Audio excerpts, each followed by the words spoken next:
From the end zone to the fan zone and all seats in between, this is your home for the local sporting update, featuring the voice of the Bradford High School Tornadoes. Welcome to On the Spot Sport News with your host, David Rodgers.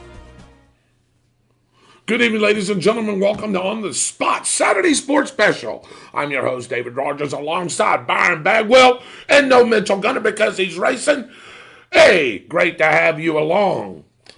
Tonight's show is sponsored by On My Way. Get paid cash for every mile you and your friends drive without texting or using your phone. You get paid 5 cents cash for every mile you drive and don't text. Check out the On the Spot link on our Facebook page. On My Way, the app that saves lives. Let's get the show started, as we always do, with our prayer, our pledge, and our quote. Let us pray, ladies and gentlemen. Our righteous Heavenly Father, let us once thank again for a wonderful and glorious day you've given us. Thank you for this beautiful weekend, dear Lord. Thank you for just letting us be with our compadres, our friends, the people that run this show, dear Lord, that we're able to bring the information to each and every one of our viewers and let them just take it into their hearts and their minds and do with it as they need, dear Lord.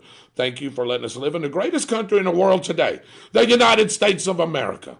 Thank you for our wonderful armed forces, dear Lord, each and every one of those young men and women that are serving now, and the ones that have served, the veterans, dear Lord, and the people that laid their lives down in previous wars and in previous battles so we can keep our freedoms and our rights and our liberties here in this greatest country that we live in.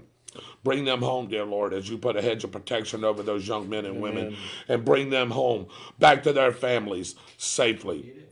Thank you again for the wonderful and glorious day, and as I said, dear Lord, glorious weekend and week that you're going to give us. And again, dear Lord, thank you for this food that we're about to receive, and that we goes in the nourishment of our bodies and our bodies to thy service. Thank you again, dear Lord, for everything that you've done, any spoken or unspoken prayer requests, dear Lord, that you touch each and every one of them. You're the ultimate healer. You're the ultimate comforter. You know what their needs are, dear Lord. Just let you comfort them as they need be. And we ask for all these things in your Son's name, the perfect one, dear Lord. That's Jesus Christ. And the congregation says, Amen. Amen. All right, let us stand for the pledge. And I'm going to ask Mr. Byron Bagwell if he'll lead us in our pledge. I pledge allegiance to the flag of the United States of America and to the republic for which it stands, one nation, under God, indivisible, with liberty and justice for all. Amen, Byron. Thank you. Amen. All right. Well, I tell you what, again, welcome in, ladies and gentlemen, to another wonderful show. This is On the Spot with David Rodgers. I am your host, David Rodgers, right along with the guy on Tuesday nights, man. Plus, he knows a lot of sports, man. Let me tell you something. Don't let this guy fool you. Just because he comes on Tuesday nights and gives it to you right in the chest, right in the heart, don't you think this guy don't know no sports? Because he does. That's Mr. Byron Bagwell. Got good taste in football teams. Yes, you do. In schools, don't I? Yeah. Yeah. Back in the back, producing the show with all these beautiful graphics, Byron, by the way, that we've been able to put onto the show. Give a warm welcome to our producer, Super Dare Holland. Dave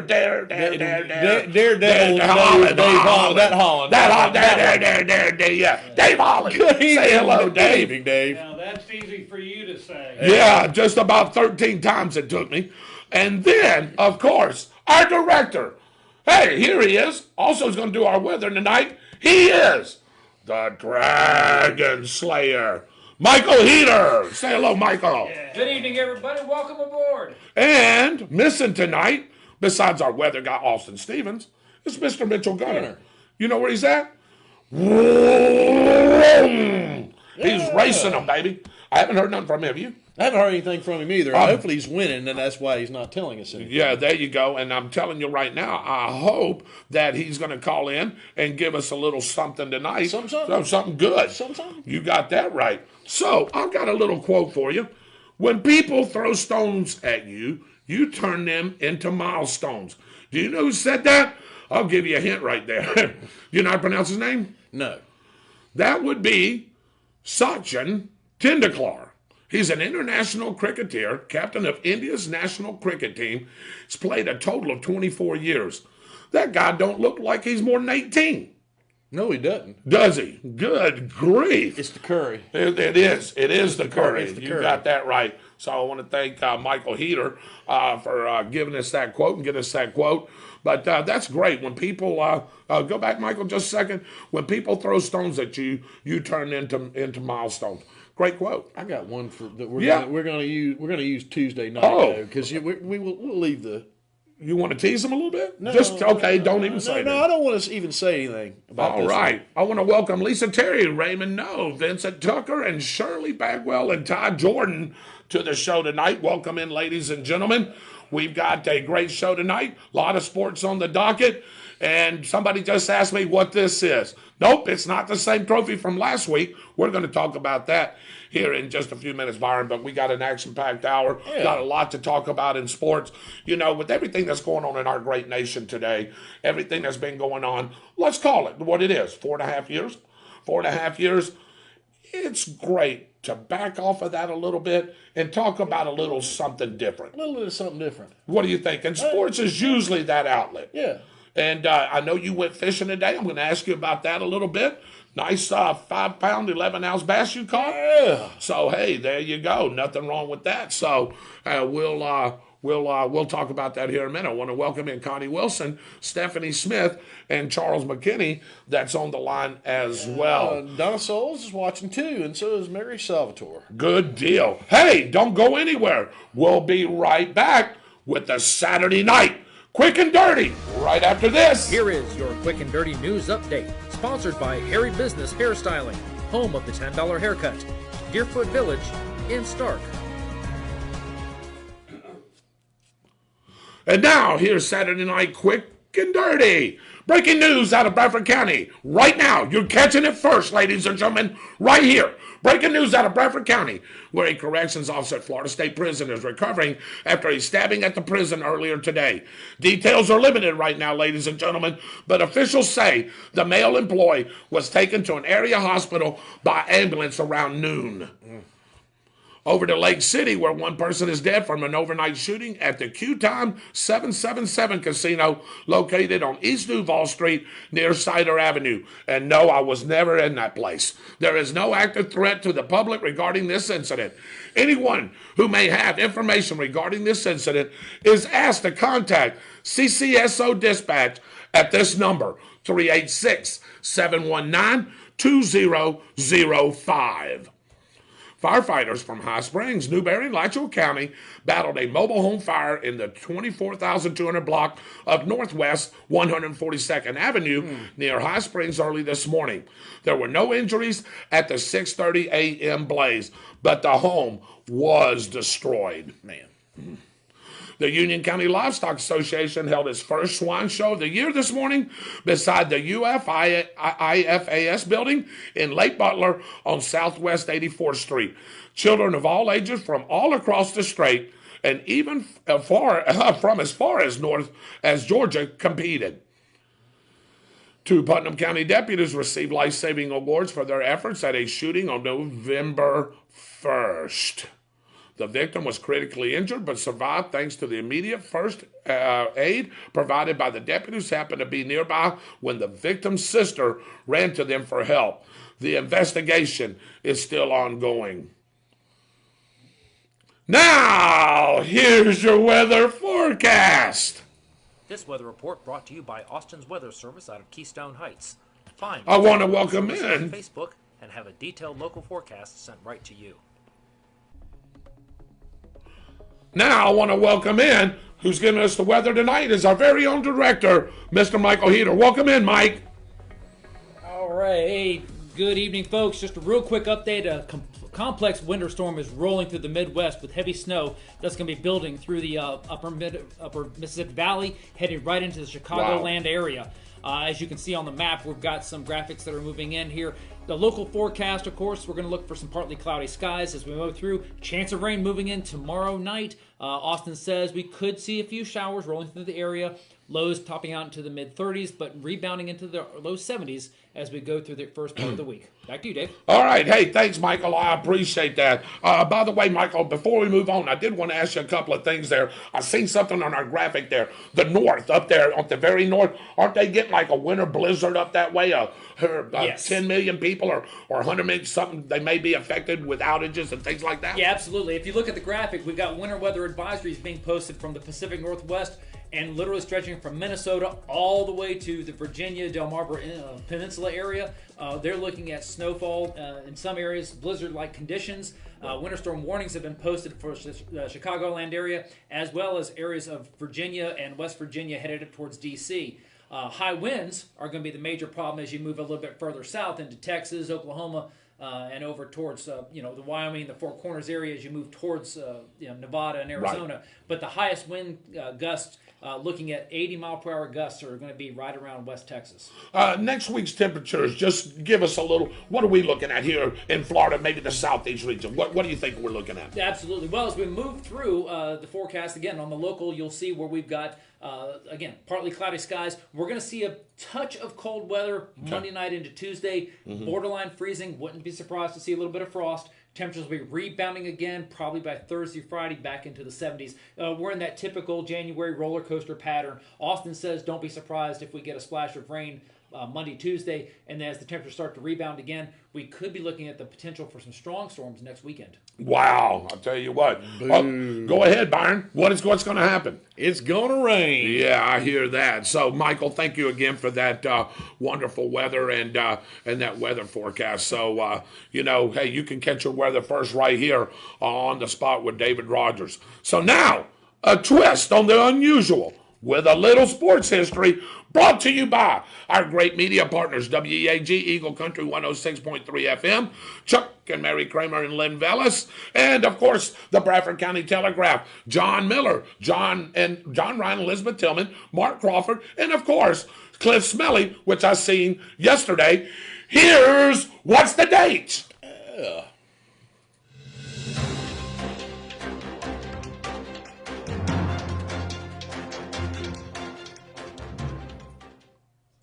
All right, ladies and gentlemen, these are the big sports stories from the Bradford Telegraph during the third week of January and what year.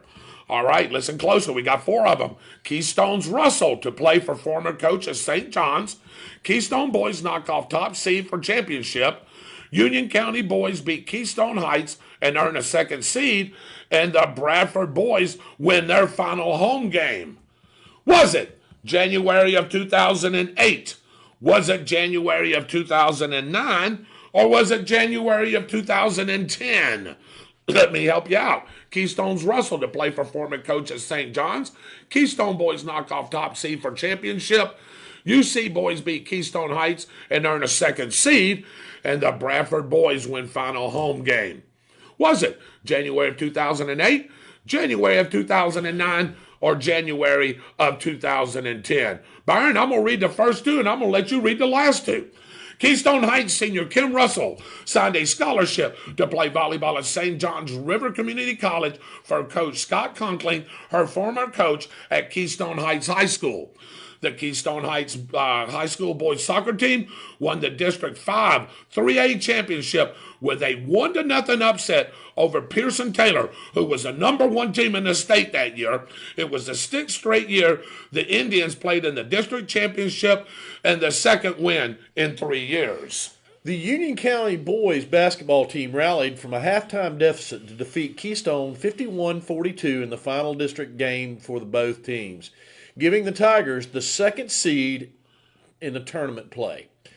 Eugene Bly scored 17 of his team's high 23 points in the first half to help the BHS basketball team over Hamilton County 77-63.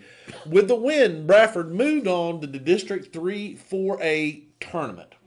Great information. Was that Oh, Keystone's Russell, excuse me, let me give you a little more. Keystone's Russell to play for former coach of St. John's. Keystone boys knock off top seed for championship. UC boys beat Keystone Heights and earn second seed. And the Bradford boys win final home game. Was that January of 2008, January of 2009, or January of 2010? All right, ladies and gentlemen, welcome into On the Spot with David Rodgers, the Saturday Sports Special. To my left, Byron Bagwell. Producing the show, Dave Holland. You just heard him with the weather. And our director, Michael the Dragon Slayer Heater. I'm your host, David Rodgers, minus the lovely and talented Mr. Mitchell Gunner, who's over there racing at Gainesville Raceway. Haven't heard from him just yet, but I'm sure we are. Hopefully, no news is good news, Mr. Bagwell. That's right. What do you think? Lovely and talented. Lovely and talented. He's going to love that, isn't he? About as much as paper and plastic. About as much as that. Or the man bun. Yeah, no. Yeah, how about that, huh? Well, you know, we haven't seen the man bun appear, so you may be safe tonight, Byron. Something tells me the man bun's going to be thrown in there. You think the man bun is coming? coming? The man bun is not up tonight? Oh, my God. Oh, my goodness, ladies and gentlemen. There he is, our very own, back in 1986 and a half. It is our very own Byron Bagwell with a man bun. Look at his eyes. Look at it. He looks like man. Got the well, okay, maybe the chin is. I have too much Indian blood in me to grow that crap he's got on the side of his face. Oh boy! Excuse me, I'm sorry. You're all right, man. That's no way. That's Byron Bagwell. I can tell you that right now. I tell you what, Byron, you look twice as good as that dude does. How about Jimmy Sparks is on, Noah Gibson is on, Randy Brooks is on, Roy Jackson is on, and Mitchell Gunner is on. I don't know if that's good news or not. Yeah, let's find out. Yeah, no, it's not. I'll tell you, it's okay. It's not. All right, I'll let you get into that in a minute. Vincent Tucker's on. Raymond Noe, Shirley Bagwell. Looking for some guesses here. Do we have any? Yes. Okay, we got Jimmy Sparks with 2010. Noah Gibson with 2010. Randy Brooks with 2010. Ron Stanley, Mr. Saturday Night, how the heck are you, brother? Hey, let me tell you something, Ronnie Stanley. I'm glad you brought that up. I don't know if anybody else knows that. Maybe Byron and Michael, but Dave knows. I have not heard that term, Michael, in a long time, Mr. Saturday Night. Do you know how I got that name? Did you know I was Mr. Saturday Night before I was Mr. Friday Night? No. Did you know that? You did. Used to be in the wrestling world. Ronnie Stanley That's right. was known as Kid Hollywood back in the wrestling days. And, of course, we ran the wrestling show here, Coastal Wrestling Association. We used to run it once a month. And my name for the show and for the wrestling was Mr. Saturday Night. But when I got the football gig, it changed to Mr. Friday Night. So I haven't heard that in a time. Ronnie Stanley, I hope you're doing well, sir. Wow, isn't that crazy? Noah Gibson is on. Charles McKinney says 2010. Shirley Bagwell says 2010. Roy Jackson says 2009. Tammy Testone, Michael, says 2008. How about that? Uh-oh, Byron. And everybody ready? 1, 2, 3. Hello, Alvy! Mitchell Gunner says it was okay day at the track. The car ran great until I went out in the third round, spun the tire as he hit off the throttle. If I would have not spun, I would have had a bite into the semifinals. Sorry about that, Mitchell, man. I know you put a lot of work into it. Said he just got home. So Mitchell Gunner is going to join us on the show. Again, Tammy Testone, Alvy, hello. Let's see. Vincent Tucker says 2009. I'd be happy if Mr. Bagwell wears his hair in a what? The only person that knows what you're talking about is me. Yeah. Think about George Washington. Okay, yeah, that's what I thought of him. Yeah, just like George Washington. Yeah. Hey, brother, you're still my brother too, Ronnie. I love you, man. And, yep, he did say like George Washington. All right, that's all the guesses we got. Byron, what do you think? I think I need to abstain because I know the answer. All right, Dave? 2010. You're going to go 2010, all right? I thought it was 2007, so I'm gonna, since it's 1 and 3, I'll go 8. You'll go 8? I thought it was 7. Yeah, all right. 7, so. All right, since I know the answer, I can't give it. Anybody else want to chime in real quick because we're going to move on with the show. So this is your last chance to chime in. All right, Michael, I guess we don't. So, hey, give us a drum roll, please. And the answer is, wait for it, January of 2008. Only one guest tonight, and that was Tammy Testone. Besides you guys, Tammy Testone, you get a chance to win a $25 gift certificate from the Downtown Grill. Sponsored by who? The Downtown Grill itself. Chrissy and Ricky Thompson. Got a great product over there. And I tell you, the food is awesome. That's right. And just so everybody knows, tonight is the last show of this month. At the end of the show, we will be drawing a name for our January winner. And we will announce it on Tuesday's show. So after the show is over, we'll be drawing a name. Hey, hopefully it's yours. But now we got 17. Well, with this, we got 18 names. 18 names. How many are doubles, Mike? By the way, 5 of them are doubles. 5 are doubles. One individual has 3 entries. And that's Mr. Dwight Allen? I believe that is Dwight. And that is Dwight Allen. Dwight Allen could be a winner of a $25 gift certificate to the Downtown Grill. The rest of the names in the hat are mine. And as we're moving on. There we go. So, hey, welcome into the sports show. Ronnie says, love the show, but your man is wearing FSU gear. Well, Ronnie, you know I'm an FSU fan, too. Just happen to be wearing Tornadoes now because that's my little deal. I'm the voice of the Tornadoes. So we're going to talk a little bit of sports. We like to start off with our local and high school sports. February 3rd, of course, is National Signing Day, the second of 2, Byron, one which happened back in December 20th. And 5 of our Bradford Tornadoes from the 2020 football team that will be declaring, they will spend their next 4 years while getting and continuing their education and continuing their football careers. Yeah, it's a great thing. Yeah. We've had some really great players in Bradford, and now they're going to continue their careers, most of them with really good colleges. You've been around a long time in Bradford, Byron, all your life. David, you've been around 30-plus years now. Michael, you've been around Bradford a lot, haven't you? Grew up in Bradford County. Okay. I want to ask you a question before we get to these young men. I want to ask you, out of all the football players, okay, let me leave Larry Brown out of it, okay? Let's leave Larry Brown out of it. We know his accomplishment. Who do you think? Brown. Yeah. Who's Larry Brown? Larry Brown is the guard for the Pittsburgh Steelers that won. It is Larry Brown, right? I don't believe it's Larry. I believe you're confusing. Who is it? I'm thinking I'm confusing Larry Shannon, right? Larry Shannon with Brown. What's Brown's? I cannot remember Mr. Brown. Mr. Brown. Mr. Brown. We'll call him that. That played with the Pittsburgh Steelers. Got 4 or 5 Super Bowl rings. 4 or 5 Super Bowl rings. Yeah. Yep. So let's leave him out of it. Who do you think was the best player to come through here at Bradford, football-wise? I know there's been basketball and baseball, and I'll let y'all answer it. I'm probably going to get my Bradford card removed when I say what I'm going to say. So. Okay. Yeah, I think the best football player that Bradford County ever had, last name was Francis. Okay, so you're talking John David Francis? Yep. Yep, heck of a field goal kicker. did a little bit of some other things as well. Michael, would you say? Been a lot of people come through here. There's been and some good players too, but I think I have to concur with that. John David Francis' name. It'd be a tough call, but I think I have to go with JD on that one. Okay. I'm going to go with somebody that y'all probably know that didn't go anywhere and could have went somewhere. I would just wish he would have took the straight and narrow. And that was a kid that wore number 4 back in the early 2000s, played with Steve Reynolds and those guys, and that's Parviel Lee. Mm-hmm.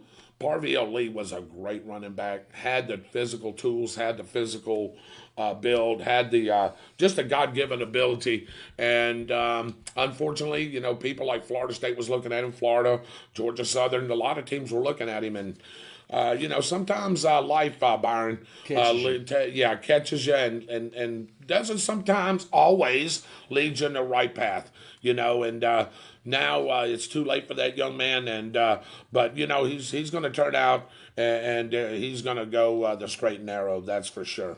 Yeah, there's been a lot of really good football players. If you leave the 2 that are probably the most well known for being in the NFL out of the equation. Those are two good picks. Yeah, there's some other really good players that come out of Bradford. DeWitt Bitterson went and played at Troy, and he played in the NFL for a little bit. Let's see. There's the Cummings boys. A lot of the Cummings boys went somewhere. The Hangerson boys. So you can just keep going on and on and on, and there's some great football players come out of Big Red. Well, yeah. I mean, you the reason I said that about John David is the literal number of points that he scored for Bradford. Absolutely. Because he was an amazing field goal kicker. And what he went on to do at the University of Florida. Wow. Yeah. Those records stood for the longest time. A long time. And I wonder if he still don't have a couple of them. He probably does. Yeah, John David France is great. And maybe we can get him on the show. We know him. Maybe we can get him on the show and talk a little bit about Big Red back in the 80s and little Florida Gator football, huh? Not that we'd enjoy it, but hey, no, I'm only kidding.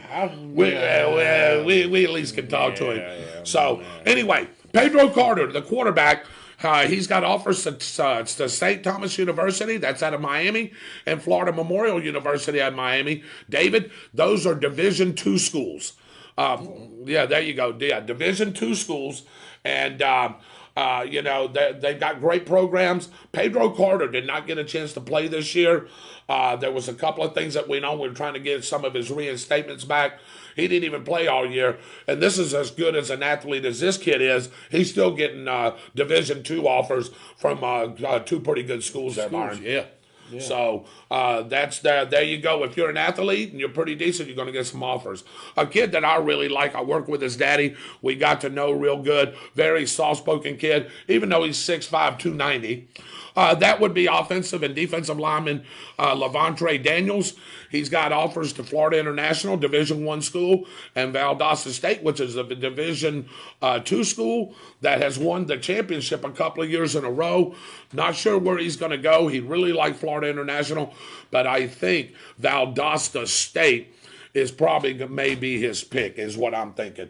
I guess they're both about the same. It's about the same distance. Yeah, Valdosta's not but a quick trip up 75. Yeah, so, I was just going to say, it's a couple hours. It's probably closer to Valdosta State, than it is down toward the Miami area. But so another kid, we called his name a lot, and that's Sterling Roberts.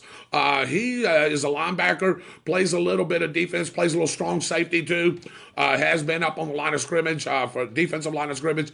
Troy University, I think he's committed there already. That's the only offer that I know right now. Troy University is another great college. Yeah, another great college. It's out of Dothan, Alabama, and we just talked about a guy that went there, Byron. DeWitt Bitterson went there, and man, he got on TV quite a bit. I used to watch DeWitt all the time. Drove through there. I drove through Troy. Yeah, twice. Nice school, isn't it? It's a nice, beautiful little campus, isn't it? Yeah, it is. It's actually a pretty big town, believe it or not. I mean, everybody thinks Dothan is. Yeah, I mean, there's nothing there, but Dothan's actually a pretty big town. Yes, it is. How about this kid, number 2, the Deuce, the 4'4" guy? And hey, how many times did we say, Michael? Hey, going around the right end, there's the Deuce, Eric Smith. Hey, with that 4'4" speed breaking away. Eric's got the same offers as another Pedro Carter, St. Thomas University, and Florida Memorial. I'm surprised that some more of the Division I schools, Byron, didn't offer Eric. And I'm just wondering maybe if it was size, maybe. But, I mean, you look at Division I football all over the country. You watch it as well as I do. We talk it. I mean, times we've been at 3 or 4 hours talking over a game. I don't know why the Smith kid wasn't offered any Division I. I don't. If he goes down there and proves himself, he'll have a chance to get into the transfer portal and maybe come up and get into a Division I program. Yeah. A Florida State, a Miami, a Georgia Southern, whoever. But I think he'll go down and do some great things. And here's the kid that everybody's talking about. He's in the ESPN Top 300. He just got the 4-star put on him. He is a 4-star athlete, and that is number 1. You've heard me call his name all year long. Whether, Dave, you remember the immaculate reception or interceptions or kickoff returns or whatever you want. This kid has got the tools. Needs to gain a little weight for Division I, But hey, they're going to do it, Michael. What are they going to do, Michael? They're going to get that guy in the weight room. Boom. When you see him next year, whichever team he goes to, you're going to say, is that a Dante Balfour? Because he's going to have muscle on him, that's for sure. And that's number one for the Tornadoes. Wide receiver, defensive back. They got him listed as an athlete, too. Yeah. A Dante Balfour. Guys, I don't know what to say about this kid. You want to say anything about it? You've listened to him. You've watched him. You've been up there with us. I mean. Electric. I mean, that's about the best way to describe him. He's an electric player who makes things happen. Yeah. I mean, he just is on both offense and defense. Special teams, too. Special teams. I mean, out of all of the schools that he's offered. Right. Go ahead and read them off while you're there. He's being offered by LSU, Auburn, and North Carolina. That's just 3 that he's narrowed down to. There was a list, remember? Oh, a mile long. In my opinion, and I know I'm going to catch flack for this, I would not go to the SEC if I was Dante Balfour. I would go to North Carolina. And it's simply because of the way that Mac Brown runs that program. It's a good point you bring up. And it fits what a Dante Balfour does. Right. It just really does. And he will plug that kid in, and he will immediately make an impact on that team. So you think he'll start as a freshman if he goes to North Carolina? I think he will. Or he'll get playing time, right? I think he'll get playing time. Yeah. If he goes to North Carolina, he'll get playing time. If he goes to LSU or Auburn, I'm not so sure about that. But I agree. I agree with you there. And you were saying he's offered by LSU, Auburn, or North Carolina. I'm going to get y'all's pick because, we're going to do the show from there. And we'll get into that here in just a second on Wednesday. Hope you can be there, and I'll talk to you about that here in just a minute. But he's offered LSU, Auburn, and North Carolina. So maybe ESPN's probably going to call. They may be here. He is an ESPN 300 athlete. ESPN could be here, ladies and gentlemen. I don't know.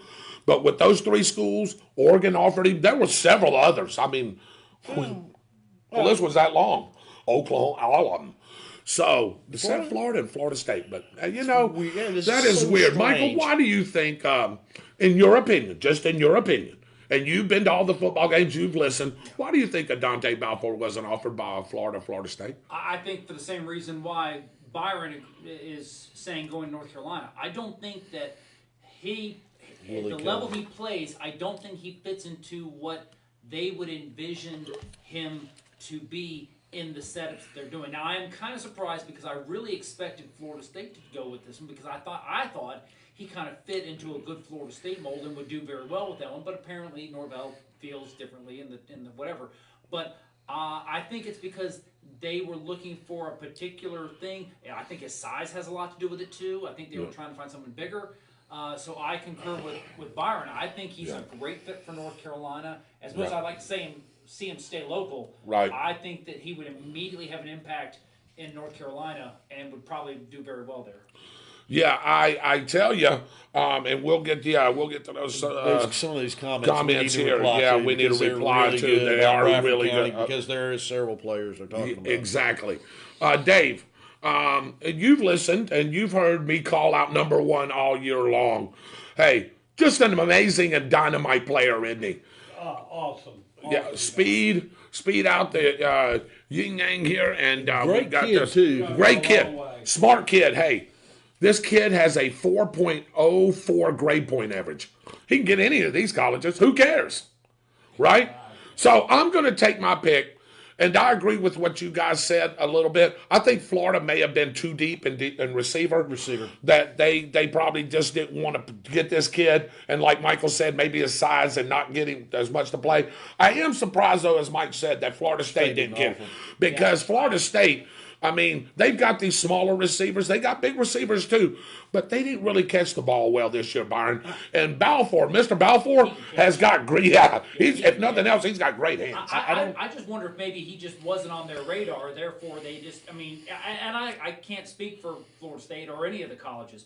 But to be honest, I got a sneaking suspicion, especially if he goes to North Carolina, he's going to be an impact player. And I think the other colleges are going to be like, ooh, we might have missed the boat on this one. And it could be that Florida State tried to talk to him, and he didn't want to go to Florida State too. It could be. It could be. I don't know. I don't know. Well, we got the Josh Griffiths kid. I'm sure the Josh Griffiths kid was probably pulling and telling, "Hey, Norvell, hey, we got a great guy down there. You ought to check this out." Like I said, you guys said it, man, not a fit in the mold. Who knows? But anyway, I'm going to take a guess. You say North Carolina. Who do you think, Michael? LSU, Auburn, or North Carolina? North Carolina. I think, Okay, I think he's going North Carolina. All right, David? Yeah, I'm going to go with North Carolina. I'd like to see him go to North Carolina, but I'm going to tell you right now, something sneaky tells me, and again, I don't know, I think he's going to go to LSU. And the reason is, I'd like to see him rather go to Auburn than LSU, but the LSU are missing some of those great receivers. That from that championship team 2 years ago, they lost a lot of those receivers. A lot of those receivers are still there. I think they need an impact player, Byron, and I think something tells me he's going to be going to LSU. I would like to see him go to Carolina. I really would. He'd go right in the mold, right there, right away. Can you imagine? What's his name? The quarterback there throwing that to him, Sam. What's his name? I don't. Yeah. I don't want to see that again next year, but we're going to see it anyway. Yes, we are. So I mean, won't you say hello to our people there? Hello, Miss Dottie Hanson, Anthony Black, Kevin Howell, and Mark Udi. There you go. You want to go? You want to? Let's go over some of these, right? Some of these things. Charles McKinney. Brings up another player that I loved him too. I loved him too. Go ahead. Willie Cohen was a great player too. My God, Willie Cohen would stick you from that defensive position, wouldn't he? He would hurt you. He would hurt you, and that's why he went to the University of Florida. Yeah. He actually played with a friend of mine now, and who coached over at Bradford with the girls weightlifting team, and that's how I got to meet him. Do y'all know a guy named Deke Story? Michael does. So does Byron Bagwell. I don't know him personally, but I know him. Yeah. Deke Story played over in Gainesville, and he played, I think, at Gainesville High. And now he's coaching over there because he left Bradford to go over there. It's closer to his home and everything. And he left the girls' weightlifting team, by the way, which I'm going to give props to here in a minute. But anyway, Deke Story played with Willie Cohen. And they all played around that era when the Gators won that championship in '96. Yeah. So Deke Story was on that team as well. So I just wanted to know if y'all knew that guy. But yes, Charles McKinney. Oh, by the way, I hope you're feeling better, sir. Yeah. Hope everything went well. Y'all do know Charles McKinney he had some complications, was in the hospital for a little bit, but now it seems like he's out. He's back on the show. Charles McKinney, I hope everything is well. We'll keep praying that you have a speedy and safe recovery. Who else is there? Well, that next question from a certain mother of ours. A certain mother of ours. Okay, there you go. This goes back a long time, but you know who the barefoot kicker from Bradford who went on to play for the Gators was? Yep. And that's him right there, right? Hal Seymour. Yeah. There you go. That was another great kicker. Yeah. And actually, Dottie Hanson also knew that. She's the one who commented as well. Wow. Yep. So, There you go. So we're getting back into some history. Thank you, Mom, for that. By the way, the cake was delicious. My grandson, J.T. Griffiths, was Bradford wrestling champion for all 3 years at Bradford High School. Miss Testone, I do know J.T. Griffiths. I do remember his legacy. And can you inform me, did he go anywhere? I don't know if he went to college or if he went off to the military. He was a great wrestler, and he won a lot of championships, and we want to thank him for that. He's always a tornado through and through. But if you can tell me where he went, I do believe this young man wanted to go to the military, if I'm not mistaken. I think he went to the military. But I'm going to let Tammy reply on that. Okay, Mitchell Gunner says North Carolina. So, Ronnie Stanley, not much, brother. Just doing a lot of local stuff, just doing the show. Miss the wrestling days sometimes, to be honest with you. But, hey, have a lot of fun with these guys. These are my new compadres. These are my new partners now. Always will enjoy the wrestling shows, right, David? David Holland was a big part of the wrestling shows as well. Used to do a lot of filming, a lot of things with us. And those were some great times, Byron. But, hey, rolling on 59, brother, forget hitting that mat anymore. I'd rather just go ahead and hit this screen. Yeah. You know what I'm saying? No more leather strap matches for you. No leather strap matches for me anymore. So, hello, Eddie Sigmund. Glad that you can join us as well. What's up, so, Again, welcome in On the Spot with David Rodgers. Oh, by the way, with these signings, we gave you 5 guys. On the Spot with David Rodgers show has been invited to cover live this Wednesday, February 3rd at the Bradford High School Auditorium at 5 p.m. We will have all 5 of these guys, where they're going, where they're going to sign.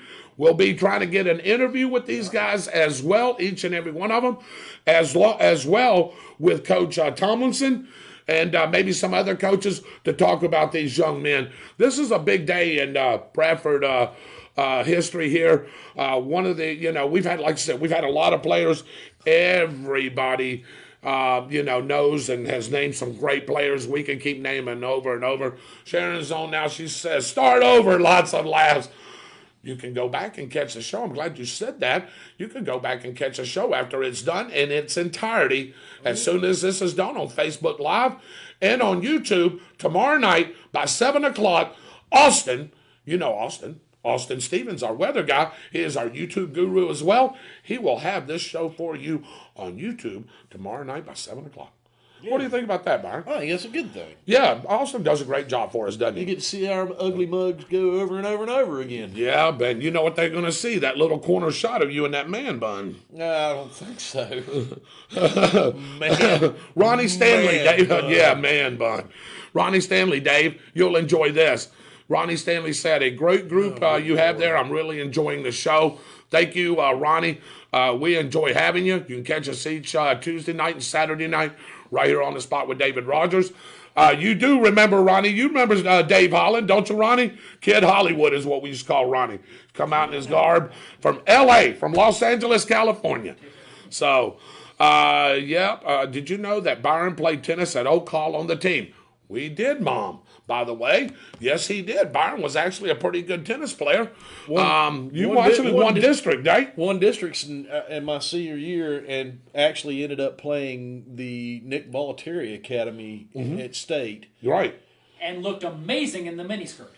And the man bun. Yes. And the man bun. That's My right. hair was much longer than it is right now. You got when that I was right. in high school. Forget a man bun. Well, you had 2 ponytails, brother. No, I didn't have 2. It was 1. But that would never happen. I'm sorry, that would never happen.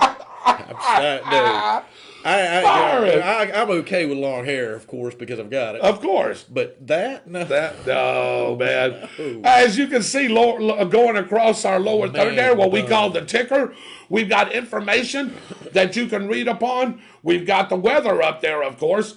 Thanks to Dave Holland and Michael Heater for putting that up there for us. Got some other stuff that is scrolling along as well. I want to move on. Oh, wait a minute. Tammy answered that question. She said he did go to college at UF and he graduated in sales.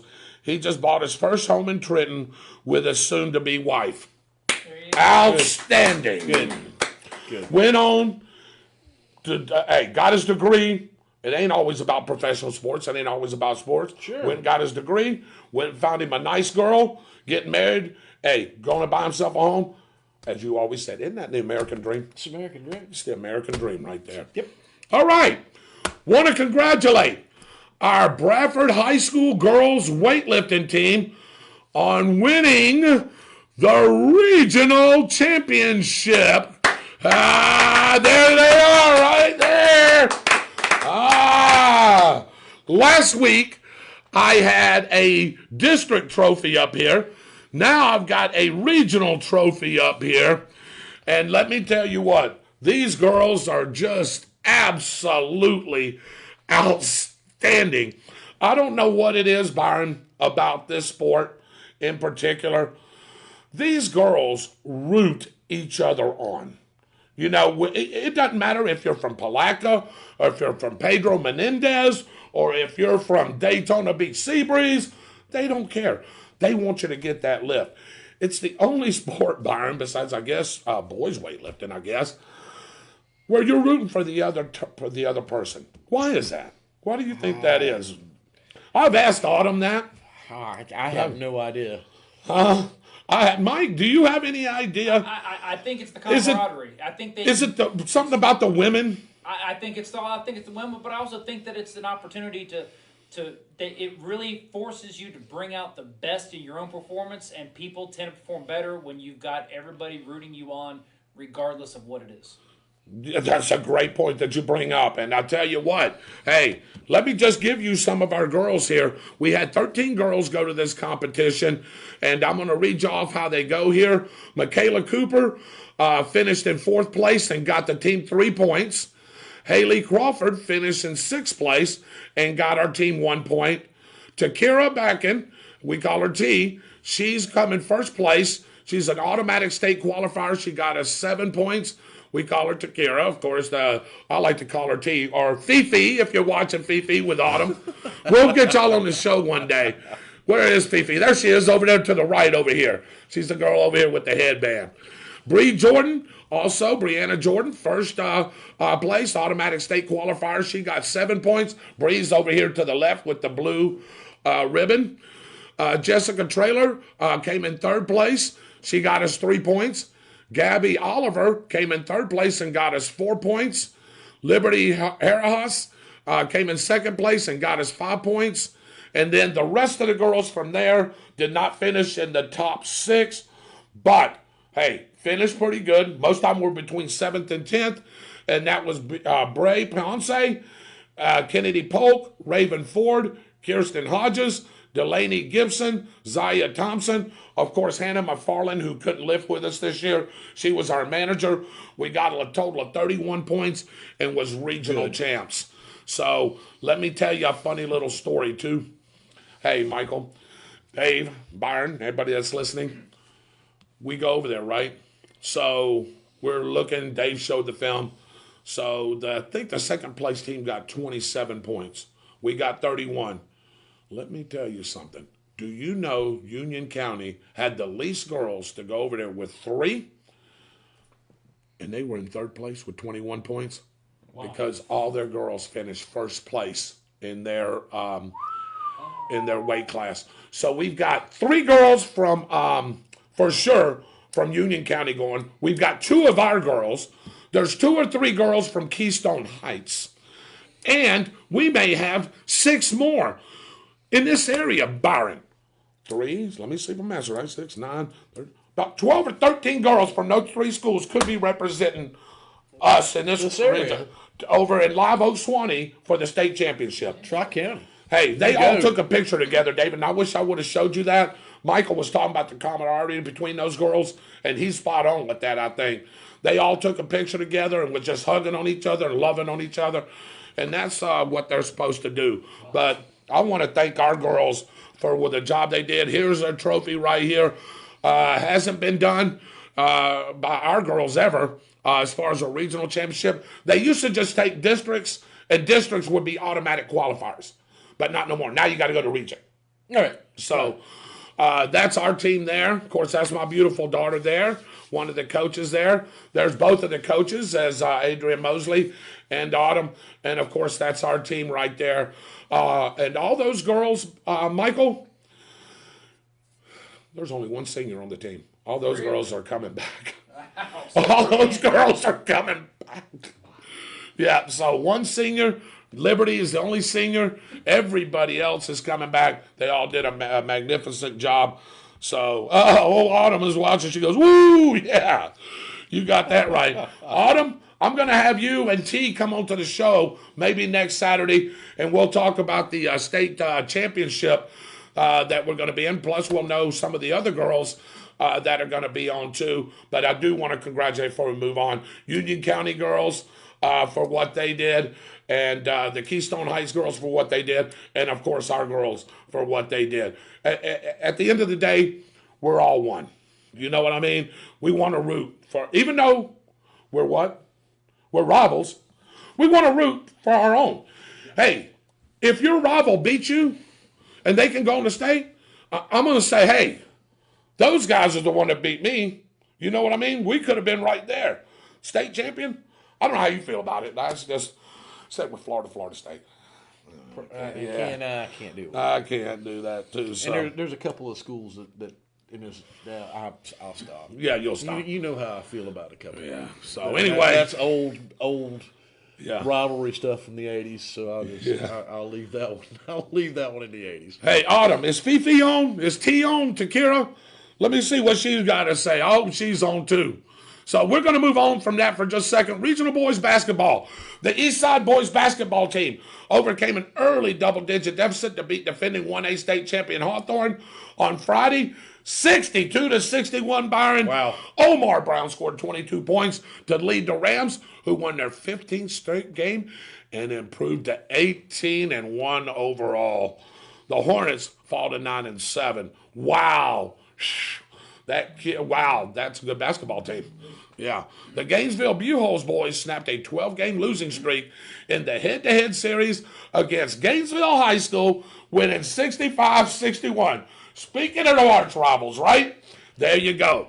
Prior to Friday. That's not one of them. That's what I was talking about. No. I know the other one you're talking about. Three of them. Actually. Yeah. Prior to Friday, the Bobcats' last win over the Hurricanes, listen to this, came during the 2014 and 2015 season. 5 years ago, Byron. Yeah. Are you almost 6 years ago? 6 years. 6 years ago. Are you absolutely kidding me? Becky Burley, the first and only head coach in Gators soccer history, announced that she will step down after the conclusion of the 2021 season. In Burley's 26 seasons at the helm of the soccer program, she held these records: 22 NCAA championship berths, 2 NCAA College Cup appearances, 1998 and 2001, winning the 1998 NCAA title, and 12 SEC tournament titles. My gosh, just close the book on that lady. Just close the book on that lady. Good grief. No wonder.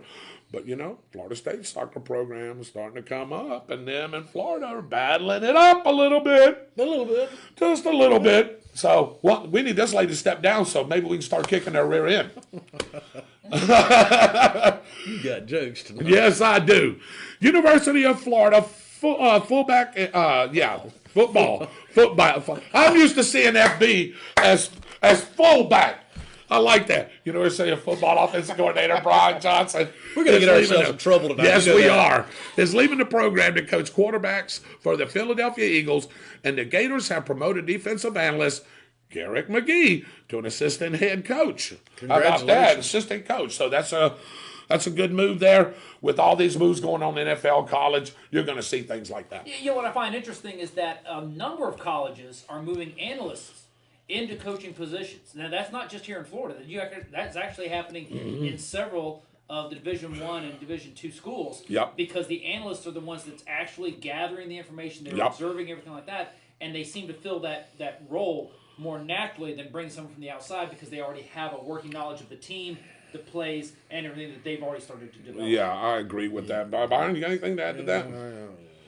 I'm kind of torn on that. I understand where they're coming from with that, right?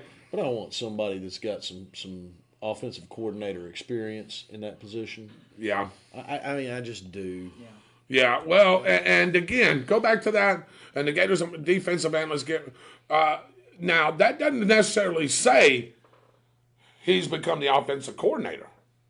Right? It just says he's an assistant coach. Right. Okay. Yeah, that's what I wanted to make sure. I was about to say. Yeah, I don't think he got that position. For clarification, they have not promoted a coordinator. Yes. Yes. They did bump him up to an assistant coaching position. Right. It is possible that he's trying to learn the offensive system because his focus was on the defense for about 2 or 3 years. Right. But they have yet to name an offensive coordinator. Expect that to happen in the next 1 to 2 weeks. All right. Can I just stop right there because I'm going to get killed if I don't say this. Did you see what Autumn just said? What? So if I don't give my lovely wife some props, no, she don't like it anyway. But Autumn says, I want to give a shout out to Shelly Rogers for being there the whole season and helping out with managing our girls. Yeah. She was the team. She was the team mom.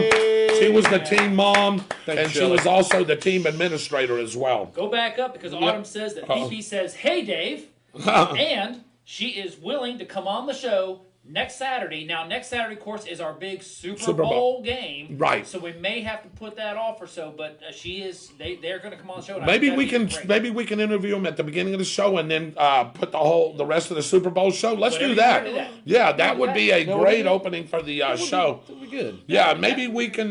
Maybe with Fifi, we can bring somebody else as well. Maybe we can get the big girl from Michaela.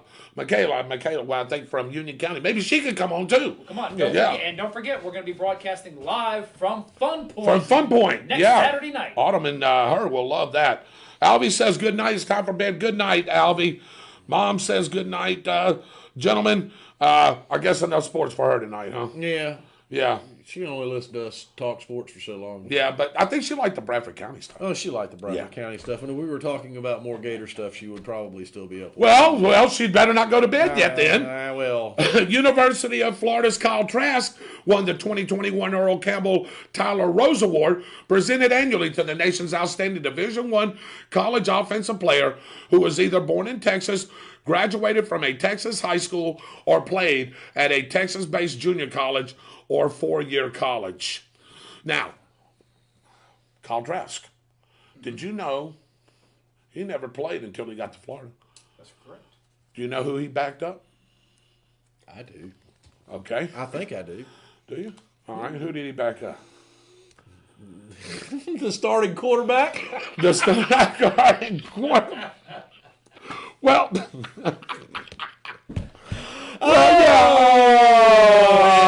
Okay, you knew that was I knew that kinda was coming. Saturday night, man. it's Saturday night. That dadgum thing's going off the rails. It's We've all showed right. guys It's with all man buns. We've done. Hey, we talked wrestling. My gosh, I don't know what else we're getting into.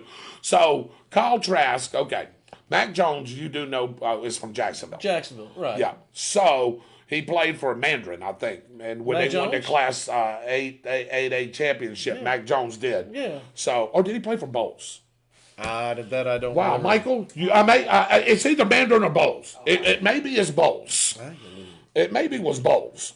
So anyway, Kyle Trask was the backup for, and I can't think of the kid's name now because I'm stumped now. The starting quarterback. The starting quarterback of, I forgot which team though. But anyway, he was the backup, and he never played until he actually got to Florida. Florida, yeah. Yeah. Aha. Okay. Bowles. Okay, so Mac Jones played for Bowles. Yes. And I'd want to say that he was the starting quarterback when they beat us the very first time in that first playoff game. When Bradford was making those playoff runs back in 2015, 2016, I want to say he beat us that year as well. And Michael's going to find out who Kyle Trask backed up. I can't think of the kid's name.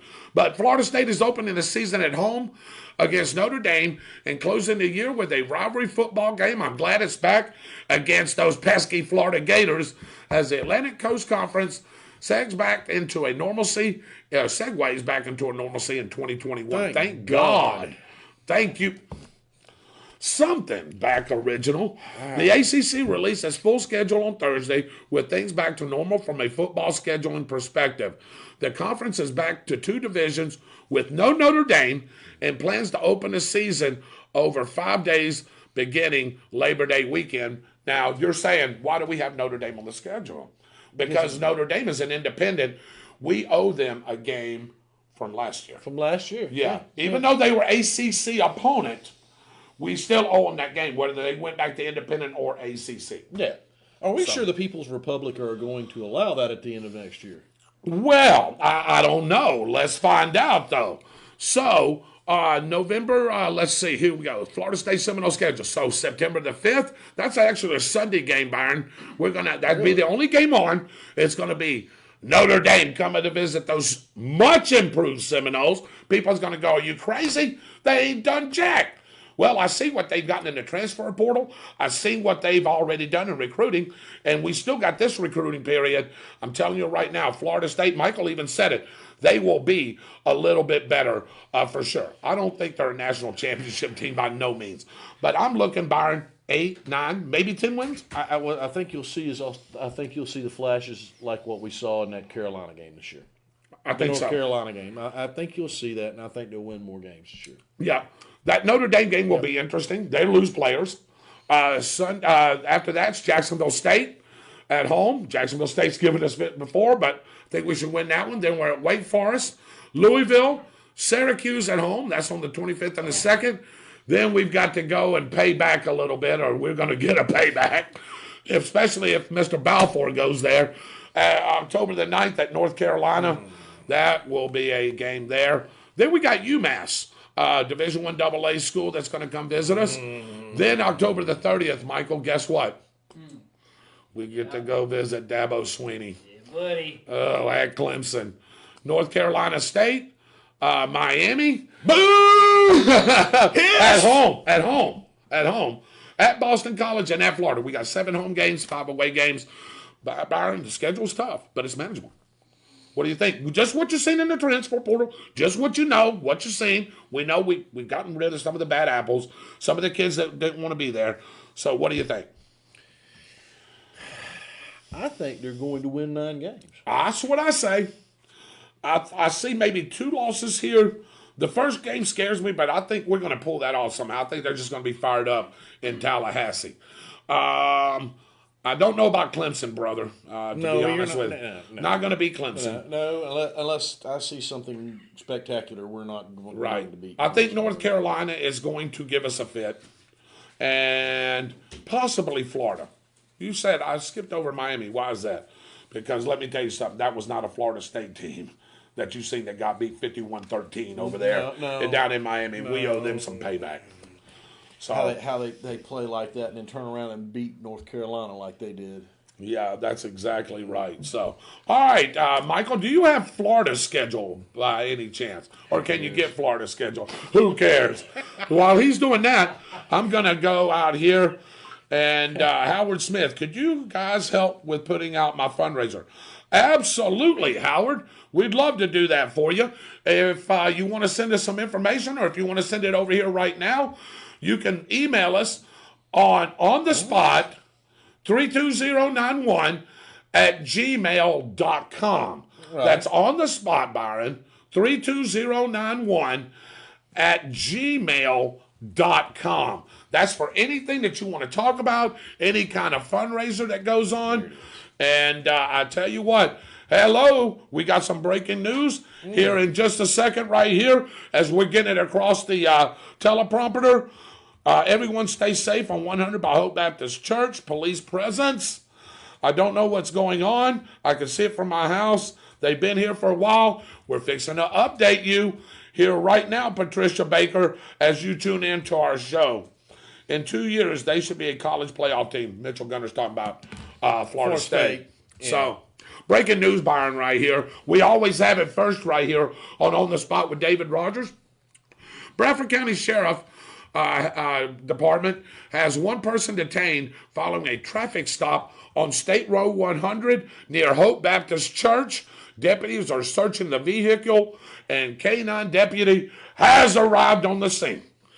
I'm telling you what, I'm glad K-9 deputies over there instead of chasing my tail around this room. I would much, yeah. Ooh, yeah, that would not be a pretty sight. So I tell you, got that great news. You can catch that great and breaking news all the time right here on the Spot with David Rodgers, the #1 show in the region, Byron. There's no doubt about it. Right, Mike?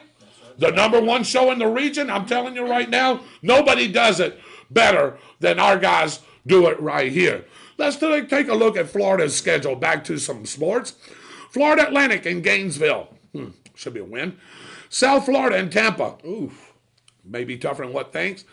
Oh, boy, I do see a loss there on September the 18th, Byron. The big red machine comes in there, the Alabama Crimson Tide. Put a loss on there for the Gators. Right, Byron? I see 2 back-to-back losses. Oh, no, are you kidding me? No, I'm not. Are you talking from 2nd to 3rd or 3rd to 4th? 3rd to 4th. Back-to-back losses. Okay, I'm going to tell you right now, September 25th. And I'll sing Rocky Top with you, Dad. Hey, Tennessee is coming to town.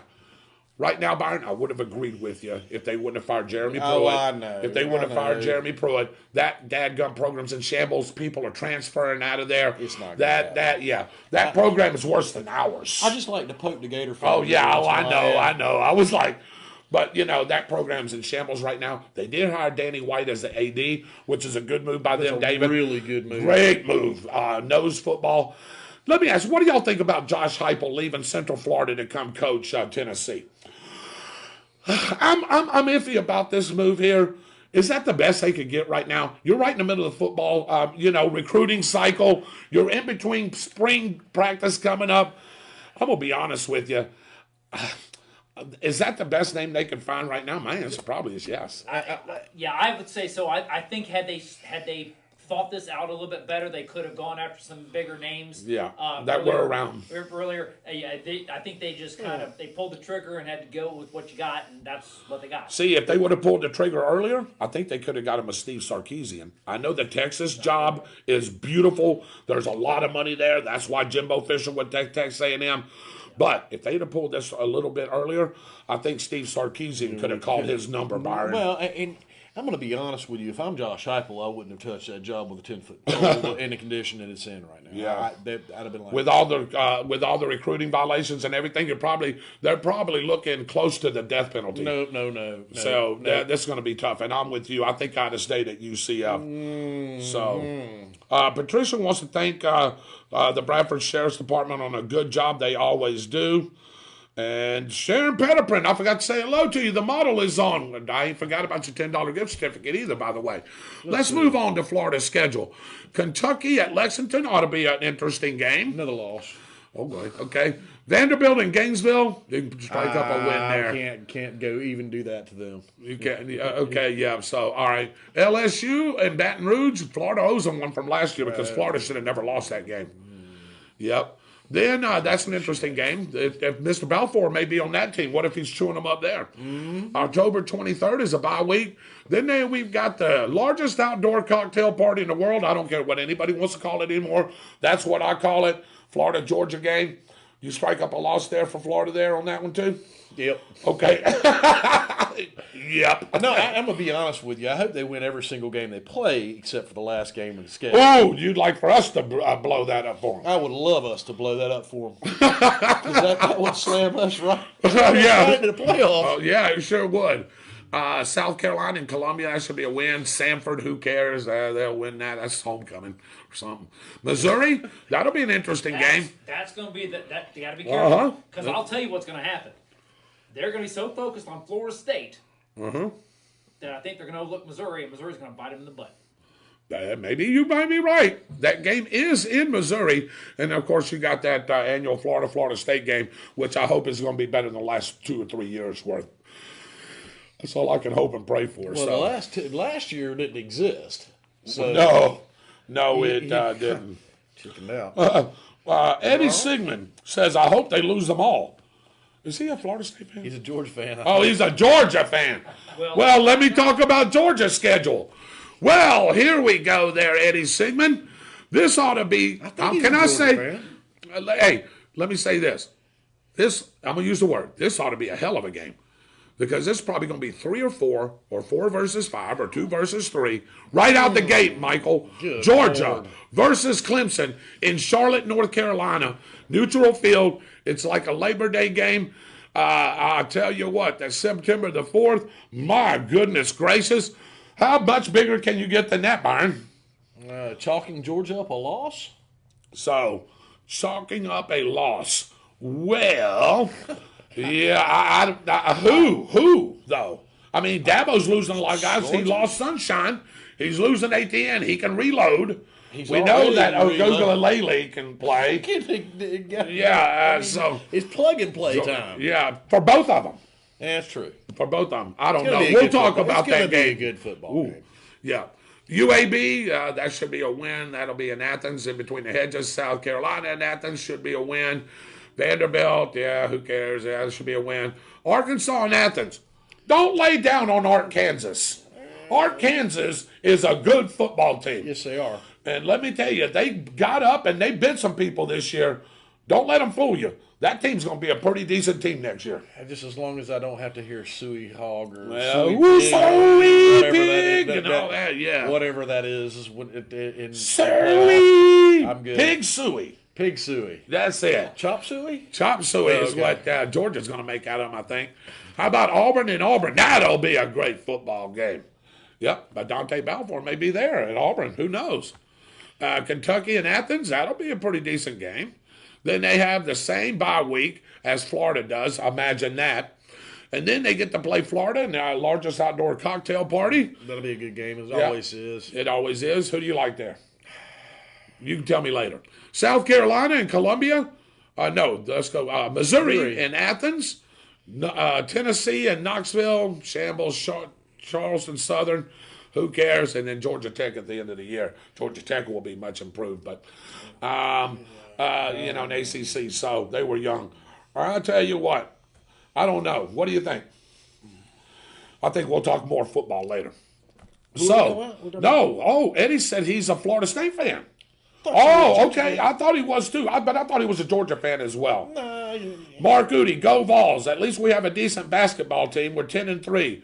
I think they dropped to 18th on the rankings. That's exactly right. Did y'all win today? Did y'all beat Kansas? Do we got an update? They're 11-3. They beat Kansas? They beat Kansas. They're now 11-3. Oh boy.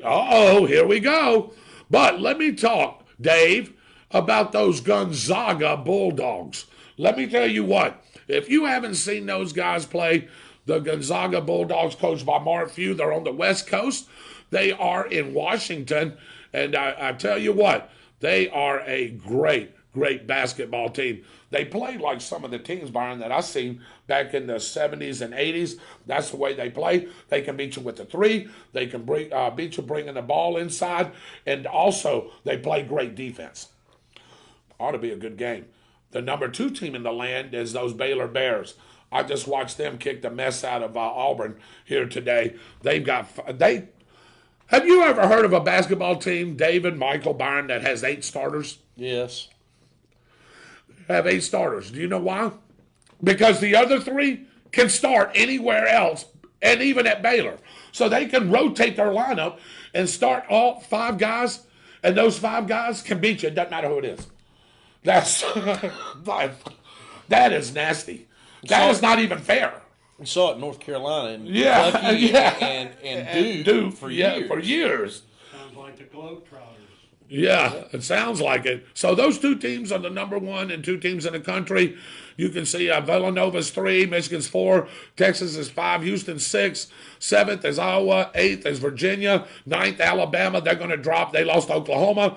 10th is Texas Tech. Good on down. The number 16 team in the land lost today too by 12 or 11. Florida State. Those 2 were the 2 hottest teams in the country. Yeah. See you later. Got lost, got beat. Won't talk about the refereeing in that game. But anyway, Tennessee won, Illinois, and Virginia Tech. Creighton. Now, Creighton's a good basketball team too. And we'll talk about all these teams as the tournament comes closer. Mike, here we go. On the Louisville side, the women's side here, I want to talk about the Louisville Cardinal women team. You know who used to see up there? Used to see in Connecticut up there. They're there. But they're not the number 1 team in the land anymore. All these teams like Louisville, North Carolina State, which are ACC teams, Notre Dame, all those teams, Baylor, they're starting to filter up and catch up with UConn. Tennessee's back in it too. That's another name you used to see up in the top. Yeah, all the time. So Louisville's the number 1 team in the land for the ladies. Number 2 team is North Carolina State. They've got a great basketball team as well. Look at those UConn Huskies hanging around there. If they're 3 or 4, be careful and watch out. South Carolina, coached by Dawn Staley, used to play college basketball herself, coaches South Carolina Gamecocks. They're the number 4 team in the land. You get Euclid there. The UCLA Lady Women's is up there at 5th. I'm looking down, Byron, and I don't see anything that resembles Florida or Florida State in there. Nope.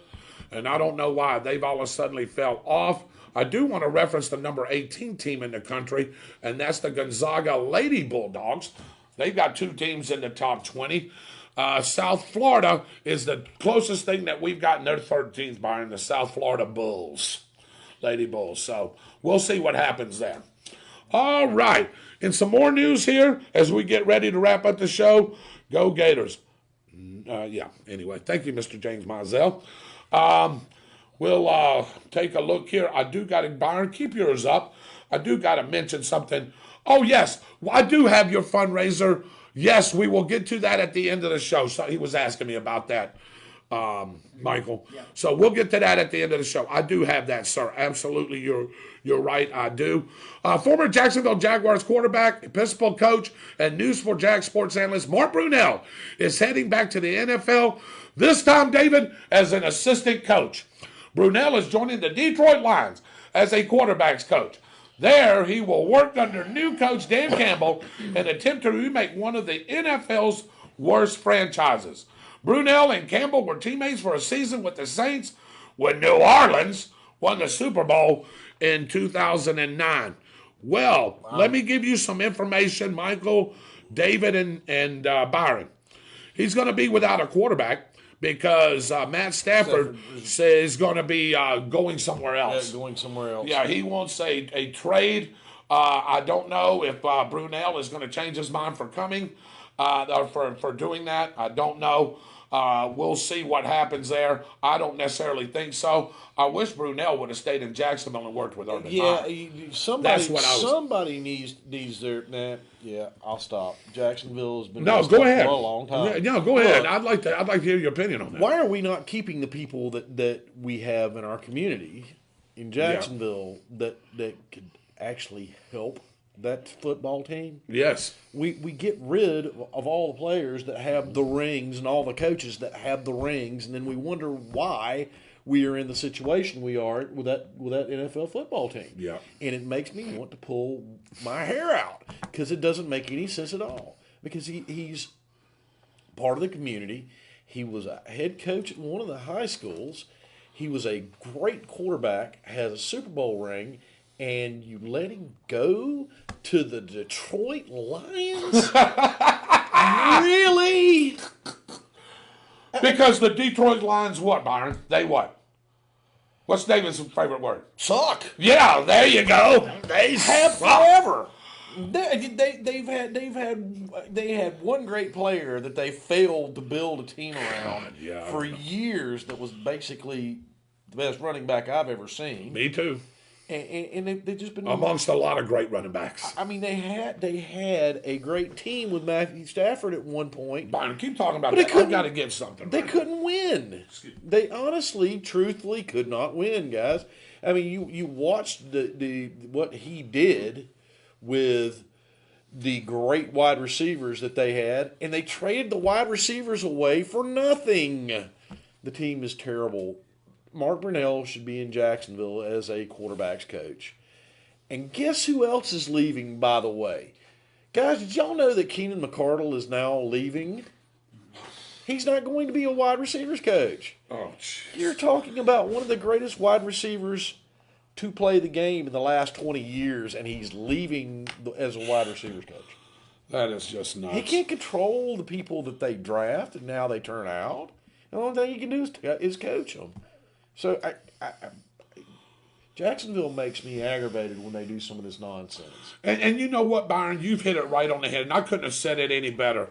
And it's not like they don't have the resources and the money. Shock. $100 million under the cap. And what is it, 11 picks. 11 picks in the draft? I mean. Yeah, it's not like they haven't had opportunity. It's not like, hey, we're struggling for money. Khan has it. Khan should have already made this moves to me several years back. You remember when they talked about moving to London? That talk should have never came up. No, and to tell you the honest truth, part of the reason why that it come up is because of people talking about Tom Coughlin again. Yes, again. And that infuriates me worse than anything else. Look, the man took Jacksonville to 2 AFC championship games as a head coach. You got rid of him one time. He turned around and went to the New York Giants and won 2 Super Bowls with the New York Giants. He already had another Super Bowl with the New York Giants before that as an assistant head coach.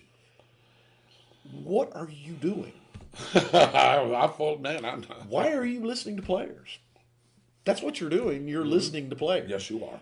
You should be listening to players. You should be listening to a coach that has 3 Super Bowl rings. And one with a 10-7 team that beat an undefeated New England Patriot team. Yeah, I mean, with Tom Brady on it. With Tom Brady. Yeah. By the way, he beat another man that was on that coaching staff. Yes, he did. In that Super Bowl, too. Yep. So, look, there are so many things I see Jacksonville do, and I really, truly love the Jacksonville Jaguars. I was a fan of the Jacksonville Jaguars from the time that our former owner stepped off a helicopter and said we were getting a franchise. But I've watched them since the Tom Coughlin era ended as a head coach, make mistake after mistake after mistake after mistake after mistake. We had another good head coach that took us to an AFC championship game. You got rid of him. Yeah.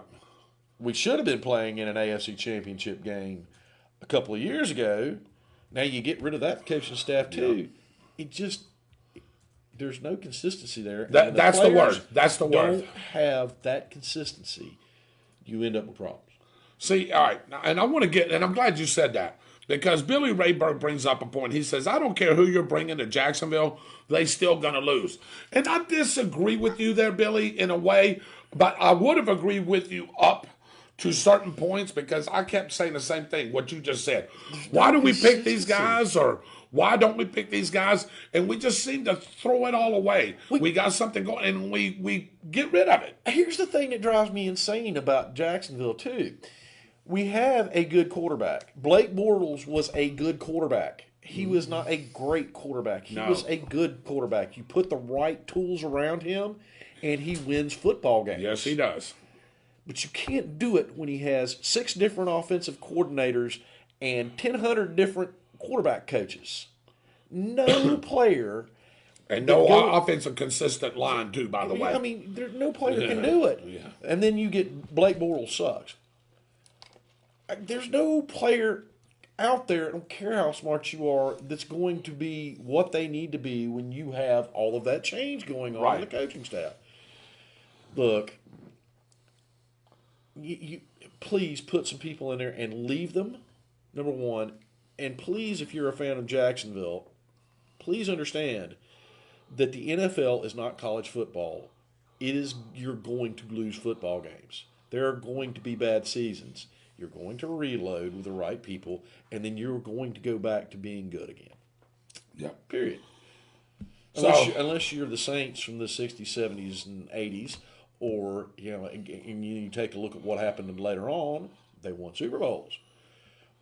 The Browns, they went very deep in the playoffs and played Kansas City unbelievably tough this year. Oh, yeah. So, the NFL runs in cycles. So I look at it from a little bit of a different perspective because I guess I was really truly an NFL fan before I became a college fan.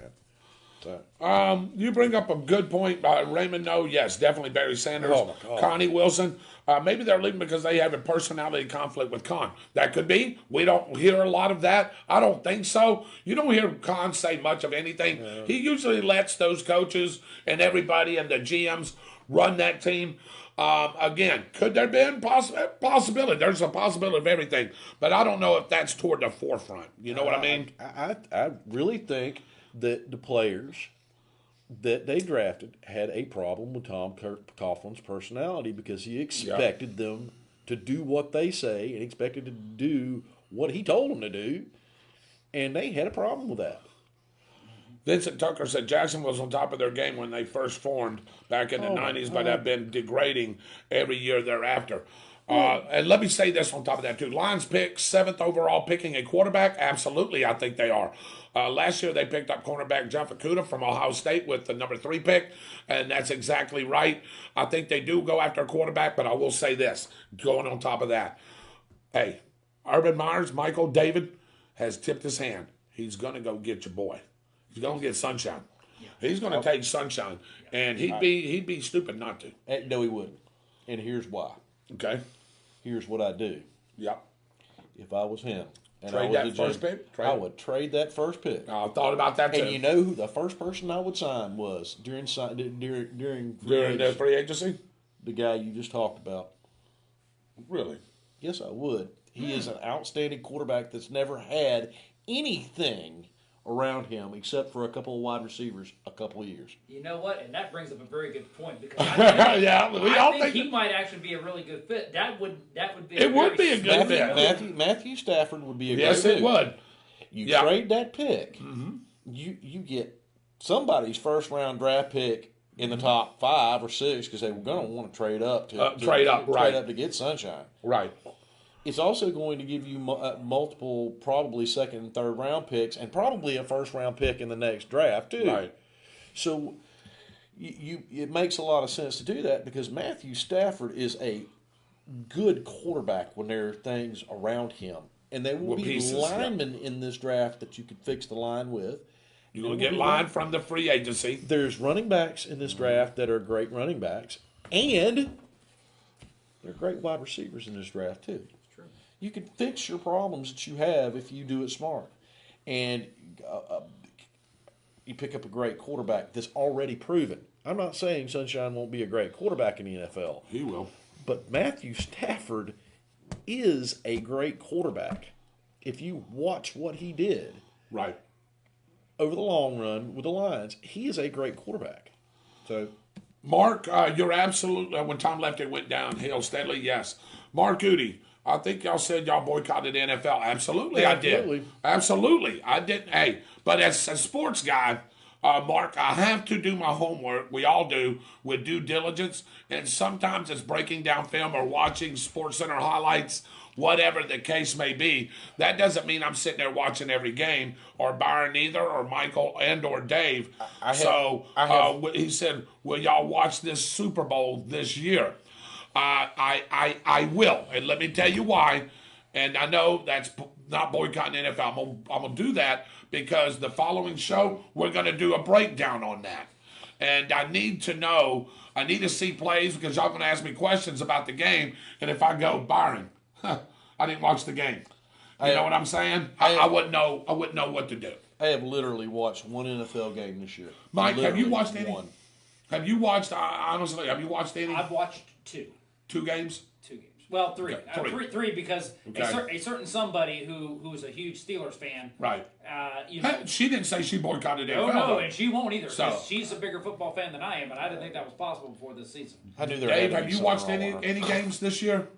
Yeah, Okay. I sat around and got tired of regular TV and watched a couple games. Couple of games, yeah. So I'm with you. So let's do that. Let's see here. I think you said boycott. Yeah. Okay. Yes, we will watch Super Bowl. Vincent Tucker said, "Let's just bring back Shane Matthews." I'll vote for that one.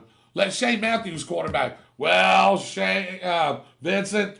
The only thing, Shane is 49 or 50 now, right?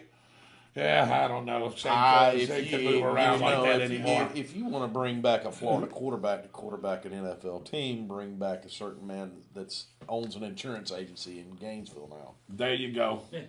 Yeah, Yeah. Because he's the best quarterback Florida's ever had.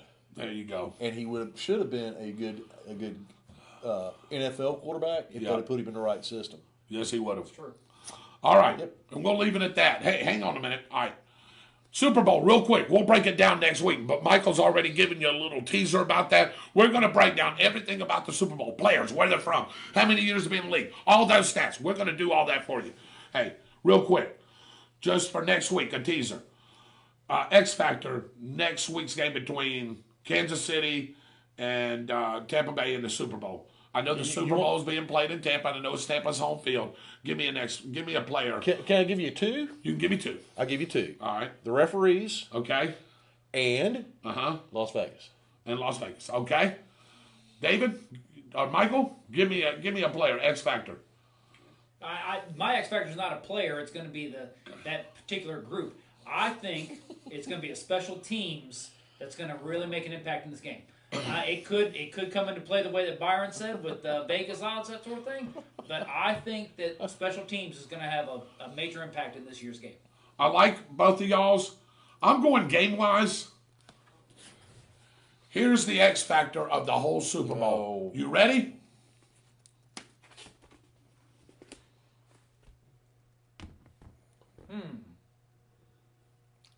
If you can't cover that man, which they didn't the first time, and their wide receiver, Travis Kelce, is going to kill those guys. Put Gronk on him. All right. So, let me draw it out for you. All right. Here we go. What you got going on over here? We got quarterback.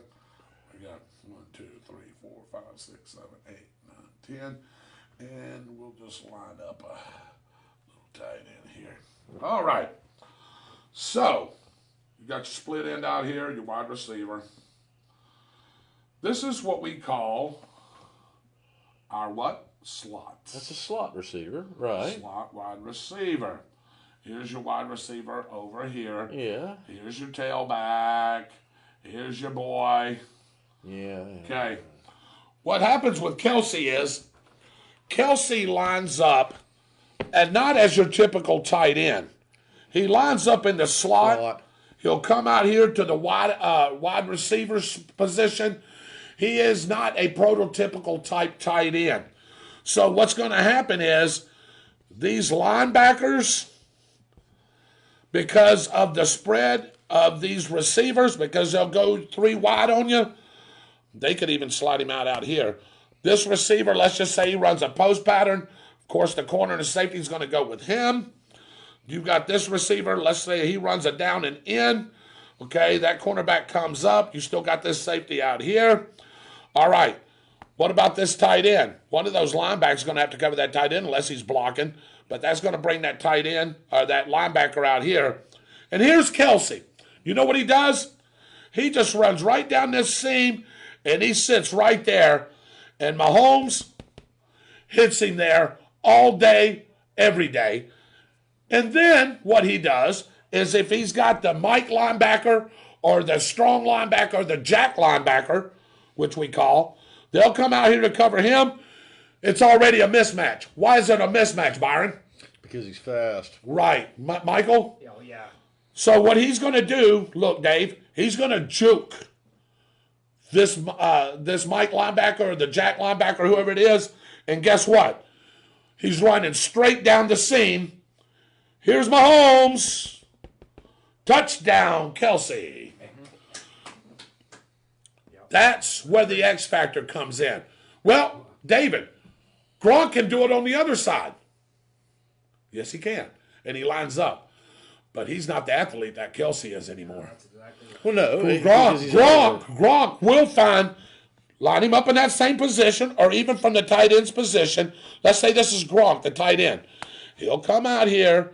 He'll go into this opening right here, and Brady will hit him there too. Here's the problem with Gronk. A linebacker that's pretty quick can cover Gronk because Gronk's not near as fast as Kelce. Kelce will actually outrun those linebackers. So what they have to do is Tampa Bay is going to have to either go into what we call a nickel package, which is bring in 5 DBs. Or run the Tampa 2. Or they can run cover 2. They can run cover 2, which is cover the man, each man, and then you got 2 guys back there to help you out, 2 safeties. You'll bring a 3 safety and another free safety, or bring the strong safety back to help you out. But, and I'll break this down some more in some other plays, but to me, Travis Kelce is the X factor. Byron, you agree with that? Plus, they're on top of their great wide receivers. No, they've got good wide receivers. I don't think that their wide receivers is as good as Tampa's, and I really think because you got Evans, and we'll break that down. Yeah, I really think that the X factor for that is the Kansas City defensive line, because if they don't play well, Tom Brady is going to play like Tom Brady, and those wide receivers for Tampa Bay are that good. The other thing here too is. Just real quick, the other thing here is too, and this is Kansas City's offense I'm talking about now, is keeping Mahomes in the pocket. So you got to keep Mahomes here.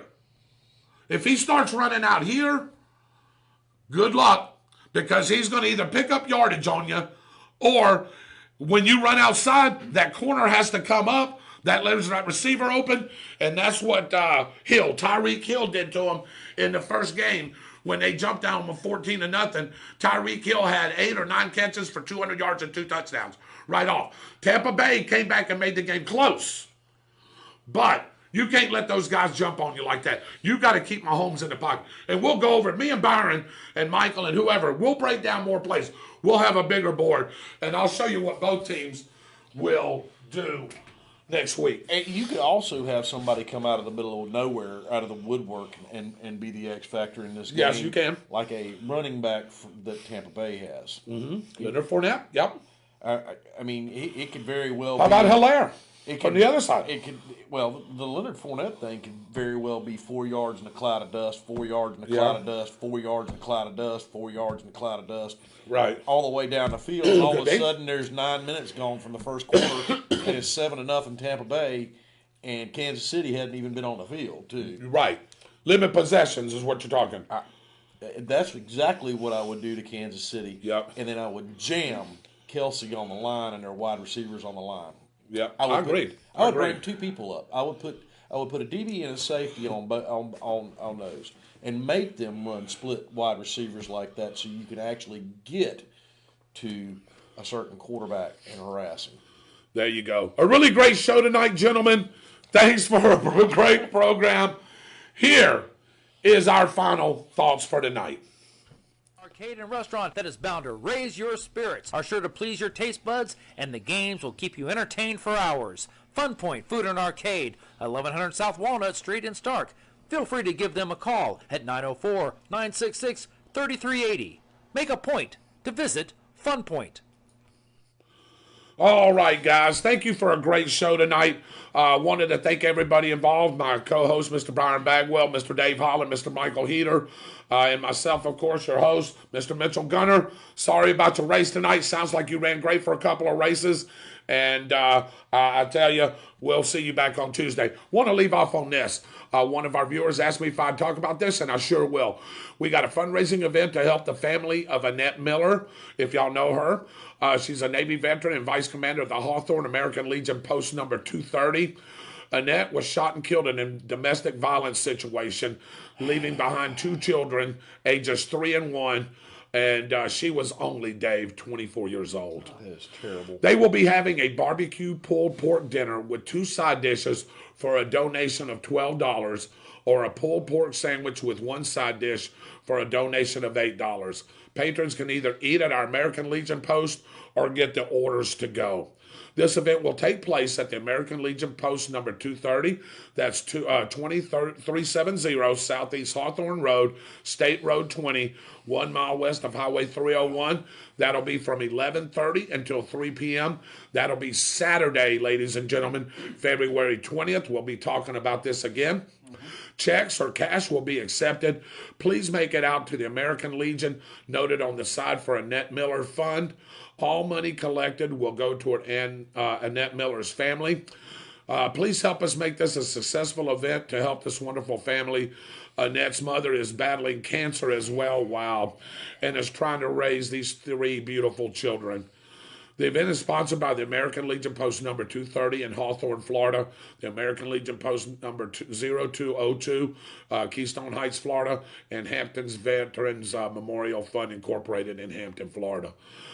Sorry to hear about Miss Annette Miller leaving us, and we talk about domestic violence. We haven't talked about it in a while. It's so prevalent right now, David, Michael, and Byron. Sometimes you don't hear all the stories, but if you know of anybody that's in a domestic violence situation, or if you suspect it, or even if you are in one, please make sure you get the help that you need. There's all kinds of places that you can go. You can even hit us right here on the spot. Got a guy that works right here with us that's a first responder, works for the Sheriff's Department as well. We'll get you the right answer. Got the knowledge and the well-being to do that.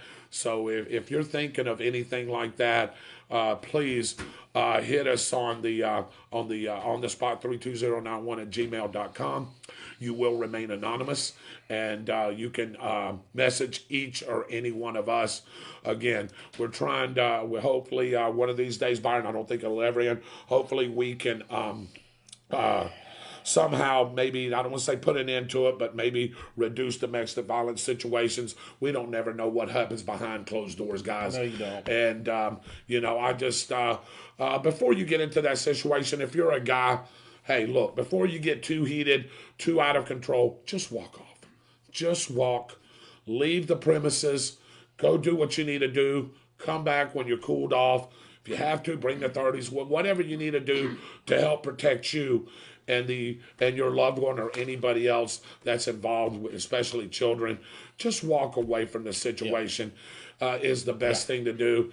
And again, this poor lady, Annette Miller, I hate that. And like I said, it's so wide right now. But you don't hear it. We don't hear it all the time. You know what I mean? We hear it when it becomes an issue, when somebody's either deceased or put in a hospital. Well, and you don't want to hear it at that point. And with all the stuff that's going on with COVID, you're hearing more and more and more about it because you basically locked inside of a home with somebody, or have been. Yeah. In some states, Florida's not that way anymore. All right. Well, God bless you guys. It is terrible. We'll be talking about this event and more. Take care of each other. Love each other. And look, remember, I want to say this for Tuesday night show, Byron. Politicians work for you. You don't work for them. On behalf of Byron Bagwell, Mr. Dave Holler, Mr. Michael Heater, myself, David Rodgers, God bless you. We'll be back Tuesday night. As we wrap up tonight, we want to thank our sponsors and everyone who tuned in. And remember, we're on the spot so you can be too.